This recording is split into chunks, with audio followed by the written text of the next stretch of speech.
200-pound Mastiff sat in a shelter for 419 days. 22 families walked past his kennel. Every single one said the same thing: too big, too much. Then one young widow signed the papers anyway. And 4 months later, what a camera caught the moment a stranger walked toward her little girl proved all 22 of those families wrong.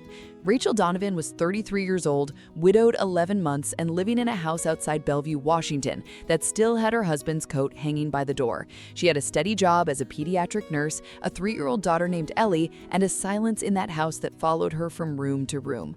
She wasn't looking for a dog. She told herself that every morning at 6:15, drinking coffee alone at a table built for 4.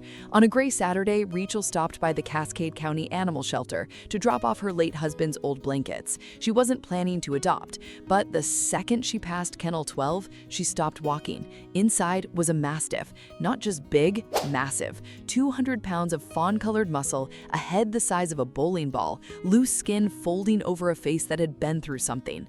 One ear was torn at the tip, his elbows were calloused raw from years on concrete. His eyes had stopped expecting anyone to stay.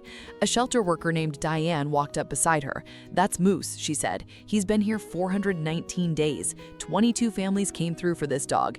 Everyone said no." Rachel asked why. Diane let out a long breath. "He was a junkyard guard dog, chained outside for 6 years, then abandoned the day the owner closed up shop. The only thing Moose ever learned about people is that they leave. He's never bitten a soul. He just stopped trying."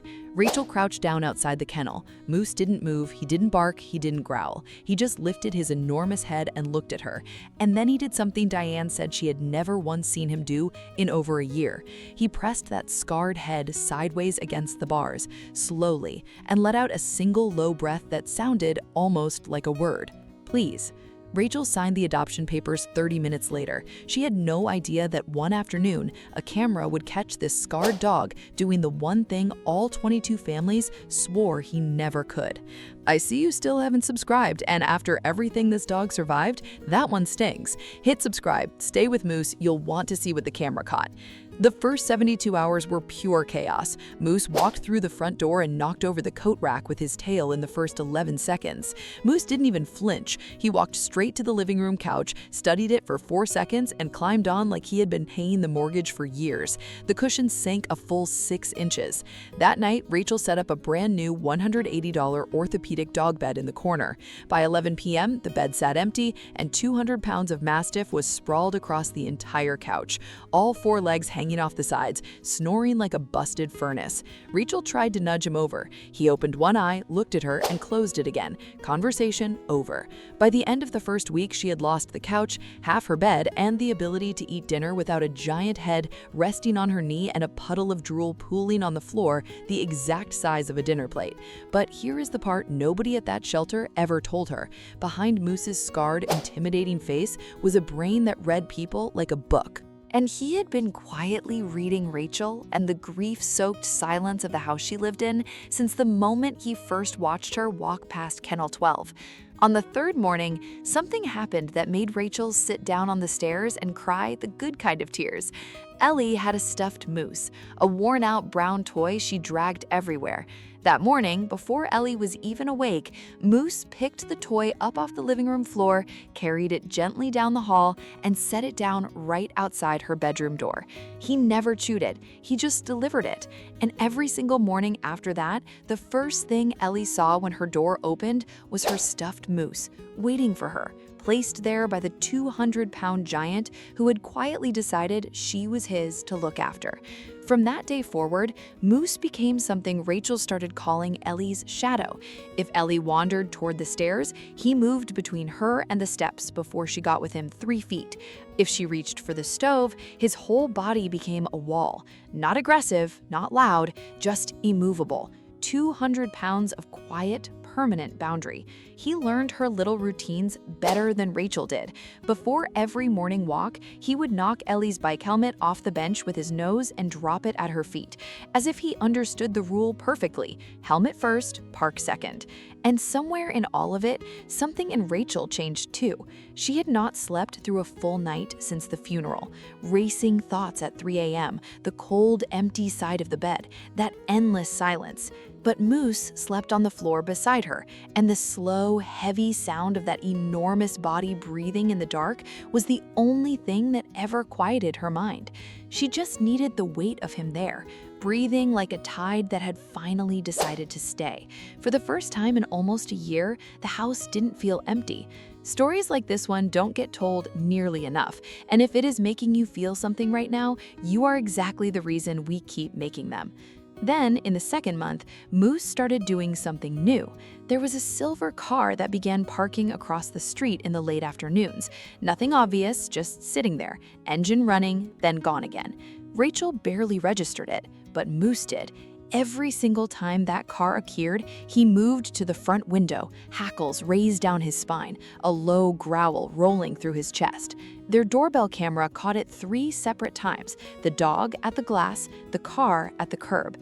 Rachel told herself it was nothing, a lost neighbor, a delivery driver, anything. She had no idea that the loyal, throwaway dog the world had abandoned was already watching something she could not yet see. It happened on a bright Sunday afternoon in March at the Bluff Overlook Park, where the 3 of them walked every single weekend. Ellie was sitting on the pavement in her pink jacket and her favorite helmet, both little arms wrapped around Moose's enormous neck, her stuffed Moose tucked against his side. It was the kind of moment that breaks your heart in the best way, and Rachel did what any mother would. She pulled out her phone and started filming. That is the moment the man appeared. He had been sitting in a parked car at the far end of the lot. He walked toward them slowly, hands in his pockets, his eyes not on the dog at all, but locked on Ellie. "Cute kid," he said. "She want to come see the puppies in my car?" He took 1 step closer. Then another. Rachel's stomach dropped straight through the ground. She was 8 feet away, phone still recording, frozen. And then Moose moved. The gentle giant, who had never so much as growled at a houseguest, rose to his feet, stepped carefully over Ellie, and planted all 200 pounds directly between the stranger and the little girl. His head lowered, every muscle in his scarred body locked. A growl rolled out of his chest like distant thunder, low, certain, final. He didn't bark, he didn't lunge, he simply stood there, scarred and immovable, a wall the man had no way around. The stranger froze. For 1 second, he stared into the eyes of 200 pounds of Mastiff that had spent 6 years learning exactly how cruel people could be, now standing between that cruelty and a 3-year-old girl. The man stepped back so fast that he stumbled off the curb, dropped his phone in the grass, and ran. He never came back for it. Rachel called 911 with shaking hands. Police arrived in 9 minutes. The phone the man dropped and the parking lot camera that had caught his plate told a story Rachel never wanted to hear. The same man had approached 3 other children at parks across the county that same month. 2 families had already reported a silver car, and the footage from Rachel's phone, Moose stepping over her daughter, turning 200 pounds into a wall, was the clip that finally put a name to the face. Her little girl was the one he never got to. The same dog 22 families had called too much. The same 200 pounds everyone else walked away from. That afternoon, too much was exactly what stood between a stranger and a 3-year-old in a pink helmet. Today, Ellie is 5 years old. Moose is 7. Moose still delivers her stuffed moose to her door every single morning. He still steals the entire couch and most of her bed. The neighbor who once warned Rachel that a junkyard dog could never be trusted around a child now keeps a bag of treats on his porch and calls Moose the best man on the street. And the silence that used to follow Rachel from room to room left the same week Moose arrived, and it has never once come back. Every night, without ever being asked, Moose walks to Ellie's door, checks the room, and lies down across the threshold. He has done it for almost 2 years now. Nobody ever trained him to. He just decided that this was his job.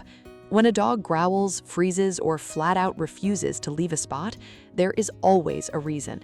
Don't dismiss it. Trust them. They sense things we lost the ability to see long ago. And if you are ever thinking about adopting a dog the world has labeled too big, too scarred, or simply too much, please do your research first. Prepare your home and truly understand what you are taking on. Because sometimes the loyal, broken ones everyone else gave up on are the exact ones who end up keeping you safe. Rachel will be the first to tell you she didn't rescue Moose. he rescued her daughter. And somewhere along the way, in a house that had forgotten how to feel full, he quietly rescued her too. That is what a forever home is supposed to mean. 22 families looked at a scarred 200-pound dog and saw a problem they didn't want. One grieving young woman looked at the very same dog and saw a guardian. Would you have trusted Moose alone with your little girl, or would you have walked away like the other 22? Tell me in the comments. And if you have ever taken in a dog the world gave up on, share their story below. Somebody scrolling tonight needs to read it.